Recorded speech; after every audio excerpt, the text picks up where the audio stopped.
Hey there, welcome back. I promised the podcast listeners that I would do a video to show how I use this design guide template. And by the way, you can get this at edifulgardens.com/design. It's free. You can get it for free. So this might be something like let's just say a peach tree. I'm just going to write peach tree in here. Because I did a plant folio, I can tell what my known diseases and pests are. So known pests and diseases. So what I'll do is I'll write down what those are right here. The bacterial is usually spread by pests. So I also want to know what are my known pests. So here, let's just say the plum curculio, and I am just going by memory here. I'm not looking at my plant folio right now. Also stink bug. Stink bug is a big one. And then whatever else your other known pests and diseases are. Okay, so then from the plant folio, again, you can go back and look at that show. I can know what predators like to prey on the plum curculio and the stink bug, for instance. And please put any questions or comments in the comments below. So here we have peach tree. Now I have kind of my peach guild kind of looks like that. And I did do a video on how you can draw out how many exact square feet if you want to do it to scale. So here I have the scale here. This is 1 inch, and 1 inch equals whatever you decide. North is here. West is here. Okay. But I purposely did not put that into the PDF because I wanted you to be able to put that yourself. So if this is northwest for you, then you can put in northwest, or you can put in northeast, or whatever. And this is where it gets kind of fun. So here is where I have a peach tree now. That's a tree. That's all it is. So let me get a little bit closer. And then that is a tree. Now you can get a lot fancier than that if you want to. And you certainly can. That's a tree. And that's a tree. So I would put, now what I did, and this is kind of a story unto itself, but these are all different kinds of peach trees. Peach. Okay, so there's 4 peach trees, and each one of those is assigned a number. Okay, now what are my other perennials that I have put in there? I have put in some salvia right here. Actually, that's going to get really big. I'm just going to go ahead and that's going to be number 5. It's getting kind of messy, but you get the picture. Salvia. And then I put in another salvia right here. So I don't need to write salvia again because I already have it on there. So I'm just going to write in a 5 right there. Actually, I also have mint in there. That is a perennial. So let me just go ahead and, where did I put that? I think I put it kind of like right there. So this is really meant for you to be able to design. So I'm just going to say, well, I think I'll put some mint there and maybe some mint over here. So if I do mint, if I say that, okay, that's 6. That's 6, that's 6. And then let's just say, so that would be sweet mint. And let's just say I want to put peppermint in there. So mint, peppermint. Okay, peppermint. So this would be number 7. That's peppermint. Okay, so you kind of get the idea. So now what I want to do is I want to go in and decide what else do I want to put in here. Building a food forest is something that is really not such a mystery. So right here, what we have is what I want to do is I want to make sure that I tick all these boxes like weed barrier, nitrogen fixers, dynamic accumulators, attracts beneficial insects, and fumigants repel and confuse pests. Over here on the mint, I can put an F for fumigant. You know, the other thing that I really want to know is what dates did I plant these? Let's just say, okay, I planted these in 2020 is fine with me if it's a perennial. let's talk about this sheet for just a second. In this elevation view, actually going to put this up here. In the elevation view, then what I can do is I can say, okay, this little thing right here is supposed to be the ground. So I'm just going to draw a little tree. A little tree. See how easy that was? If you want to get fancy, you can do that. You can do that right there. And then another little tree and another little tree. Okay. I'm trying to line these up with this. So I'm going to put that where I have put it on the plan view. That's going to make it a lot easier. Okay. I already have, because these go together. Now you can move these down here if you want to. I just prefer to look at it that way. It's however you want to do it. But I'm going to want to put in some stepping stones in here so that I can, we can talk about stepping stones actually in more depth at another time. I want a path where I can get in and out of here. When I'm designing this, I want to make sure that I'm putting my paths in first. And I kind of do that with stepping stones. But I want to be able to walk all the way around this tree because I want to be able to pick this fruit. So I need some kind of a path. And so what I can do, because I already have it in the legend down here now, the stepping stones I like is that moss rock. So I'm just going to color it pretty close to that color. So I'm going to give myself room to walk. I just know this is how I like to do it. You can do this however you want. If you want pretty concrete stepping stones that are square, round, or whatever, however you want to do it. But I want to make sure that I leave myself a path so I remember, don't plant anything there so that you can actually get to those peaches to be able to pick them or to be able to trim them, whatever the case may be. So I want to give myself a path around there, okay?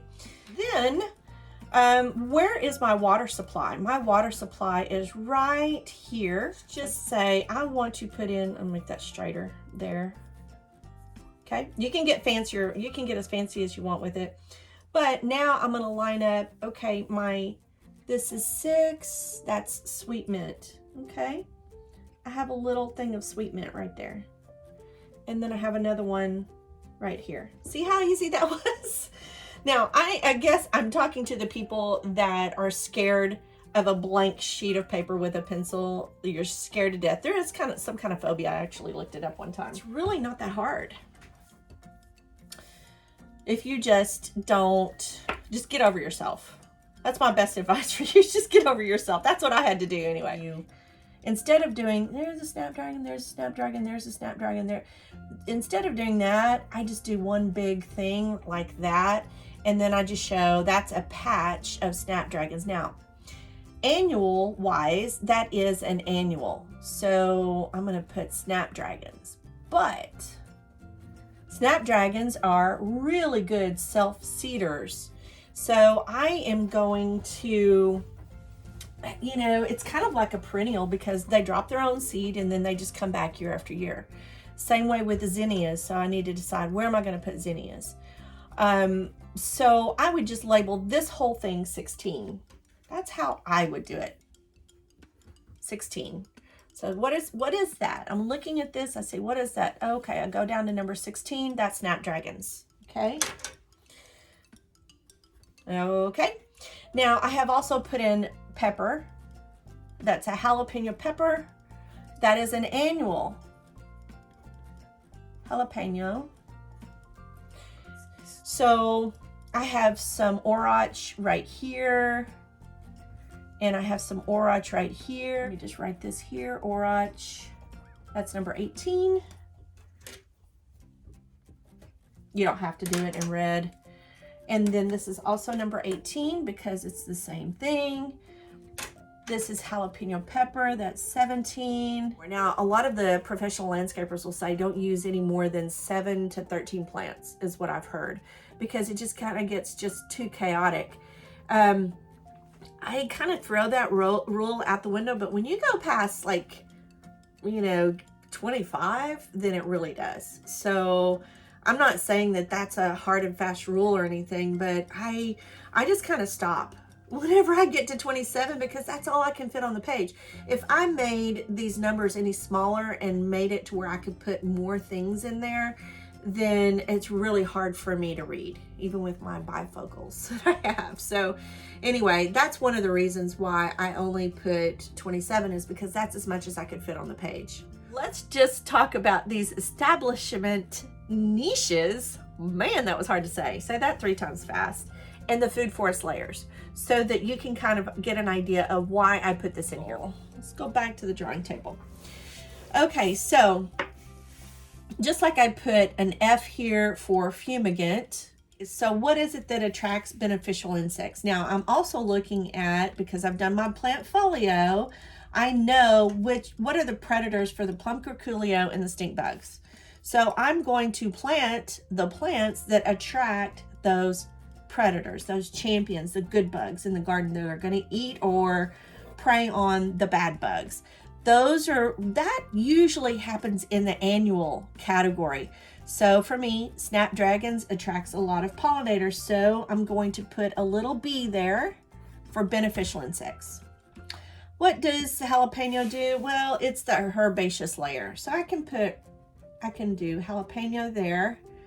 Now, this has to do with ecological succession, which is a whole other story. This is basically what food forestry is built on in the soil food web. The canopy layer here is really going to be the peach trees. My shrub layer, see, that's what I need. That's what I need in here. I had an aha moment. So for my shrub layer, what I want to do is bring in some blueberries. So let's put blueberries under perennial. Now, another good reason to put the date is you may have it on your plans, but you haven't planted it yet.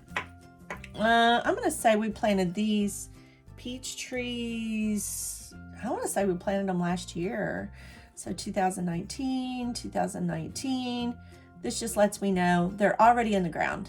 I mean, I usually do put the whole date, but the blueberries, they're not in the ground yet. I need some kind of indication. Oh, okay, well, I need to go get some blueberries. So the shrub layer could be blueberries. Okay. It could also be the salvia.